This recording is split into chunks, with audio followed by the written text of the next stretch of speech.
आज मी जे सांगणार आहे ते ऐकून तुम्हाला कदाचित विश्वासच बसणार नाही, पण हे सगळं खरं आहे. माझ्या आयुष्यातील तो एक आठवडा, तो एक भयानक, रहस्यमय आणि धोक्यांनी भरलेला आठवडा, ज्या आठवड्यात मी मृत्यूचा झटका इतका जवळून गेलो होतो की आजही जेव्हा त्या घटनेचा विचार करतो तेव्हा माझ्या अंगावर काटा येतो. त्या घरात, त्या अंधाऱ्या खोलीत जे काही घडलं ते आज मी तुम्हाला सांगणार आहे.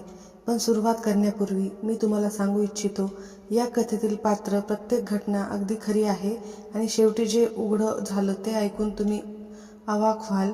माझं नाव अनिकेत. मी पुण्यात एका IT कंपनीमध्ये काम करतो. 28व्या वर्षाचा, एकटा राहणारा साधा माणूस. माझं आयुष्य फार साधं होतं. सकाळी ऑफिसला जाणं, संध्याकाळी घरी येणं आणि विकेंडला मित्रांसोबत टाइमपास करणं. पण 6 महिन्यापूर्वी माझ्या आयुष्यात असं वळण आलं की माझं संपूर्ण जीवनच बदलून गेलं. सप्टेंबर महिन्याची सुरुवात होती. पावसाळा संपला होता, पण हवा अजूनही ओलसर होती. माझा फ्लॅट कोरेगाव पार्क परिसरात होता.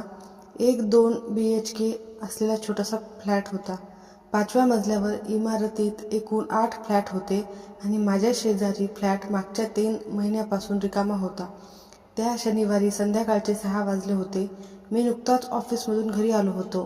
दार उघडून आत शिरलो तर माझं लक्ष शेजारच्या फ्लॅटकडे गेलं. तिथे एक ट्रक उभा होता आणि काही मजूर सामान वर आणत होते. शेवटी कोणीतरी या फ्लॅटमध्ये राहायला आलंय, मी मनातच विचार केला. मी आत गेलो आणि फ्रेश झालो. चहा बनवून बाल्कनीत उभा राहिलो. तेव्हाच माझं लक्ष खाली गेलं. एक माणूस, साधारण 45 ते 50 वर्षाचा, उंच, पातळ बांध्याचा. त्याने काळं टी-शर्ट आणि जीन्स घातलेली होती, पण त्याच्या चेहऱ्यावर काहीतरी वेगळंच होतं. एक अस्वस्थता, एक संशय, एक रहस्य. तो सतत इकडे तिकडे बघत होता, जणू कोणी त्याचा पाठलाग करत असल्यासारखं. मी त्याच्याकडे जास्त लक्ष दिलं नाही.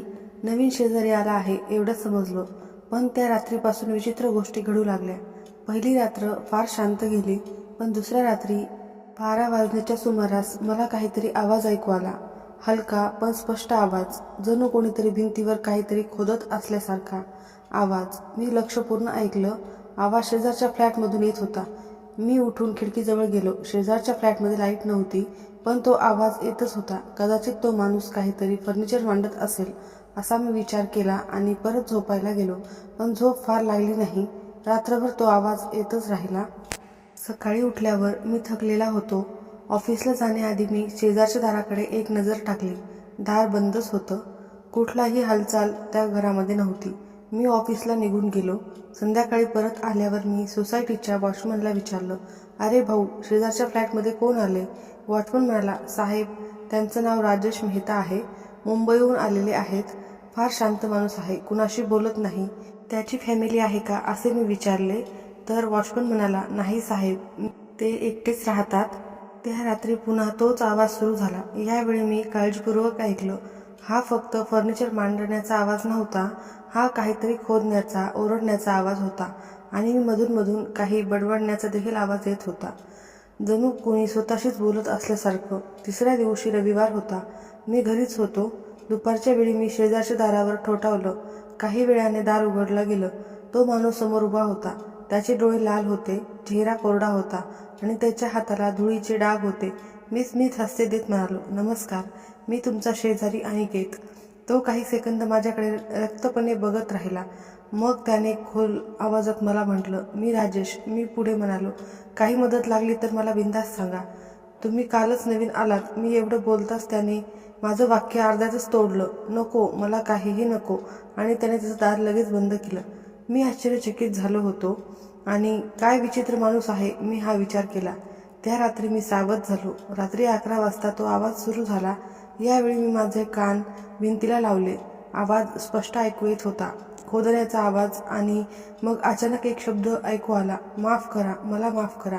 माझ्या अंगावर काटा आला. हा माणूस कशाची माफी मागतोय? कोणाकडे मागतोय? 4थ्या दिवशी सकाळी लवकर उठून मी बाल्कनीत उभा होतो. मला राजेश खाली बागेत फिरताना दिसला. तो अस्वस्थ दिसत होता. सतत मोबाईलवर काहीतरी बघत होता आणि इकडे तिकडे संशयास्पद नजरेने पाहत होता. ऑफिसमध्ये माझं मन लागत नव्हतं. मी गुगलवर शोध घेतला, राजेश मेहता मुंबई, पण काहीही उपयुक्त माहिती मिळाली नाही. संध्याकाळी घरी येताना मी वॉचमनला पुन्हा विचारलं, भाऊ, त्या राजेश मेहता साहेबांबद्दल काही माहिती आहे का? वॉचमन थोडा विचार करून म्हणाला. साहेब, मला तर काही विचित्र वाटतोय. ते रात्री उशिरापर्यंत जागे राहतात आणि कधी कधी तर रात्री 3-4 वाजता बाहेर येतात, इकडे तिकडे बघतात आणि परत आत जातात. अशी एक गोष्ट त्यांना एकदा मी विचारलं, साहेब तुम्ही काय काम करता? तर ते फार रागवले आणि म्हणाले, तुझं काम पहारेकरी आहे तेच कर, माझ्या गोष्टी मला विचारू नकोस. वॉचमनचं हे बोलणं ऐकून आता माझी उत्सुकता आणखीनच वाढली होती. हा माणूस नक्की काय लपवतोय? 5व्या दिवशी मी लवकर घरी आलो. मी ठरवलं की आज मी जागा राहणार आणि बघणार की रात्री नेमकं काय चाललंय. रात्री 11 वाजता मी माझ्या खोलीचा दिवा बंद केला आणि शांतपणे वाट पाहू लागलो. घड्याळात 11:30 झाले होते आणि तेव्हाच तो आवाज सुरू झाला. यावेळी मी माझा मोबाईल घेतला आणि व्हॉइस रेकॉर्डर चालू केला आणि मी कानाला लावला. खोदण्याचा आवाज, मातीचा आवाज आणि मग स्पष्ट शब्दात जे ऐकू येत होतं त्याने मी हादरून गेलो. इथे कुठेतरी असलंच पाहिजे, मला सापडलंच पाहिजे, नाहीतर मला ते सोडणार नाही. माझा रक्तदाब वाढला. ते म्हणजे कोण? काय सापडायला हवं? मी रेकॉर्डिंग बंद केलं आणि विचार करू लागलो. 6व्या दिवशी मी एक धाडसी निर्णय घेतला. मी माझा मित्र रोहितला फोन केला आणि रोहित पोलीस होता. मी त्याला सगळं सांगितलं. रोहित म्हणाला, अनिकेत, तू खूप फिल्मी दिसतोयस, पण तुझ्या बोलण्यावरून तो माणूस खरंच संशयास्पद वाटतो का मी तपास करतो. 2 तासानंतर रोहितचा फोन आला. त्याचा आवाज गंभीर होता. अनिकेत, तू बरोबर होतास. राजेश मेहता हे एक नाव खोटं आहे. त्यांचं खरं नाव प्रकाश पाटील आहे आणि तो 2 महिन्यापूर्वी मुंबईतून बेपत्ता झाला होता. त्याच्यावर एक गुन्हा देखील आहे. कोणता गुन्हा? मी घाबरतच विचारलं. त्याच्या बिझनेस पार्टनरचा खून. त्याचा पार्टनर विक्रम शर्मा यांचा 2 महिन्यापूर्वी खून झाला होता. पोलिसांना संशय होता की प्रकाशनेच हे केलं आहे, पण पुरावा नव्हता पोलिसांकडे आणि प्रकाश बेपत्ता झाला. आता तो तुझ्या शेजारी राहतोय. माझं हृदय धडधडायला लागलं. मग आता काय करायचं? त्यावर रोहित म्हणाला, तू काळजी करू नकोस. मी आता तिथे येतोय आणि तू कृपया त्या माणसाच्या जवळ जाऊ नकोस. पण नशिबात वेगळंच होतं. फोन संपल्यावर मी खिडकीतून बाहेर पाहिलं. प्रकाश त्याच्या बाल्कनीत होता आणि तो माझ्याकडे बघत होता. आमचे डोळे भिडले. त्याच्या चेहऱ्यावर भाव पाहून मला समजलं त्याला माहीत होतं की मी त्याला काहीतरी माहीत आहे. तो लगेच आत गेला. मी घाबरलो. मी लगेच रोहितला पुन्हा फोन करू लागलो, पण तेवढ्यात माझ्या दाराची बेल वाजली. ती बेल ऐकताच मी गोठून गेलो. बेल पुन्हा वाजली, पुन्हा. मी हळूच दरवाजात गेलो. आय होलमधून बाहेर पाहिलं.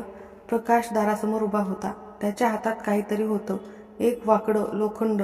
दार उघड आणि त्याने शांत भयानक आवाजात म्हटलं, मला माहीत आहे तू आत आहेस. मी काय करावं ते कळत नव्हतं. मी मागे सरलो, मोबाईल काढला आणि 100 नंबर डायल करू लागलो. तेवढ्यात दाराला जोरदार धक्का लागला. प्रकाश दार तोडण्याचा प्रयत्न करत होता. मी पळत माझ्या बेडरूममध्ये गेलो आणि दार लॉक केलं. तू पोलिसांना फोन केलास ना? प्रकाश ओरडला. तुझ्यामुळे सगळं संपणार. मला ते सापडलंच पाहिजे. आणि तेवढ्यातच पोलिसांना कॉल जोडला गेला. प्लीज लवकर या. आणि मी त्यांना माझा पत्ता सांगितला. माझा शेजारी माझ्यावर हल्ला करतोय. बाहेर आज सगळे शेजारी जमले होते. आवाज ऐकून सगळे बाहेर आले होते. वॉचमन धावून आला. प्रकाश आता माझ्या बेडरूमच्या दाराला धक्के देत होता. तू समजत नाहीस, मी खुनी नाही. मला फक्त ते हिरे सापडायचे आहेत. विक्रमने ते लपवलेले आहेत आणि तो मेला. आता मला फाशी होणार नाही कारण मी निर्दोष आहे. दार तुटण्याच्या मार्गावर होतं. मी खिडकीतून मदतीसाठी ओरडू लागलो आणि तेवढ्यात पोलिसांच्या गाडीचा सायरन ऐकू आला. प्रकाश थांबला. तो जाणून होता की आता त्याला पळून जाणं शक्य नाही. रोहित पोलीस टीम सोबत आला. त्यांनी प्रकाशला अटक केली. माझं दार तोडण्यापूर्वी ते आले होते. प्रकाशला खाली नेताना तो मला म्हणाला, तुझ्यामुळे माझा शेवटचा पर्याय संपला. विक्रमने ते हिरे नक्की कुठे लपवले हे मला कधीच कळणार नाही आता. पोलिसांनी प्रकाशच्या फ्लॅटची झडती घेतली आणि जे आढळलं होतं ते पाहून सगळेच थक्क झाले. प्रकाशने त्याच्या फ्लॅटमधील बेडरूमची संपूर्ण जमीन खोदली होती. ती खोली छोट्या छोट्या खड्ड्यांनी भरली होती. तो रात्री हिरे शोधत होता, पण त्याला काहीच माहीत नव्हतं आणि काही मिळालंही नव्हतं. रोहितने मला सगळी कहाणी सांगितली. विक्रम आणि प्रकाश हे बिझनेसचे पार्टनर होते. हिऱ्यांचा व्यवसाय होता. त्यांनी बेकायदेशीर मार्गाने मुंबईत 2 कोटी रुपयांचे हिरे विकत घेतले होते. पण काही गुंडांनी ही गोष्ट माहीत झाली म्हणून आणि त्यांनी विक्रम आणि प्रकाशला धमकावलं. विक्रमने ते हिरे कुठेतरी लपवले आणि प्रकाशला सांगितलं नाही. मग त्या गुंडांनी विक्रमचा खून केला. प्रकाशला वाटलं की पोलीस त्याला कुणी समजतील, म्हणून तो पळून गेला आणि त्याला माहीत होतं की विक्रम पुण्याच्या फ्लॅटमध्ये आहे. म्हणून त्याने या बिल्डिंगमधला फ्लॅट भाड्याने घेतला आणि शोधायला सुरुवात केली. मी कुतूहलाने विचारले, पण हिरे कुठे होते? रोहित हसला. तो म्हणाला, ते तर खूप मनोरंजक आहे.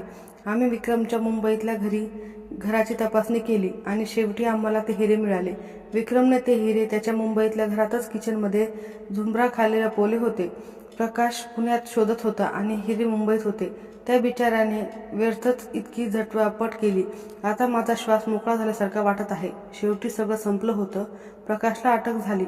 तो खुनी नव्हता, पण बेकायदेशीर हिऱ्यांचा व्यापारी तो सामील होता. त्याला शिक्षा झाली आणि मला एक धडा मिळाला. आपल्या शेजाऱ्यांची काळजी घेणं योग्य आहे, पण सावधपणे. कधीकधी ज्याला आपण निरागस समजतो त्याच्या मागे एक संपूर्ण रहस्यमय जग देखील असू शकतं. त्या रात्री मी पहिल्यांदाच निवांत झोपलो. शेजारची खोली आता शांत होती, पण माझ्या मनात त्या आठवड्याची आठवणी आणि अजूनही ताज्या होत्या. रात्रीचा तो खोदण्याचा आवाज, तो रहस्यमय माणूस आणि त्या धडधडत्या क्षणी जेव्हा तो माझ्या दारावर होता. पण खरंच सांगायचं तर ह्या सगळ्या प्रकरणातून मला एकच महत्त्वाची गोष्ट कळली. लालसा आणि लोभ माणसाला कुठपर्यंत नेऊ शकतो. प्रकाश स्वतःच्या त्या हिऱ्यांचा गुलाम बनला होता आणि त्याने आपलं आयुष्य, आपली शांती सगळं गमावलं होतं फक्त त्या चमकणाऱ्या दगडांसाठी. आज जेव्हा मी त्या रिकाम्या फ्लॅटमध्ये बघत होतो तेव्हा मला त्या रात्री आठवतात. पण मला समाधान आहे की मी योग्य गोष्ट केली. मी सावध राहिलो आणि सगळ्यांना महत्त्वाचं म्हणजे वेळीच मदत मागितली. हीच माझी कहाणी होती. एक रहस्यमय अतिथीची, एक भयानक आठवड्याची आणि एक असामान्य घटना जी माझ्या आयुष्यात घडली. तर लालसा बिलकुल महत्त्वाची नाहीये. लालसेमुळे माणसाचे आयुष्य हे उद्ध्वस्त होत असते. तर कशी वाटली कहाणी नक्की कमेंटमध्ये सांगा. धन्यवाद.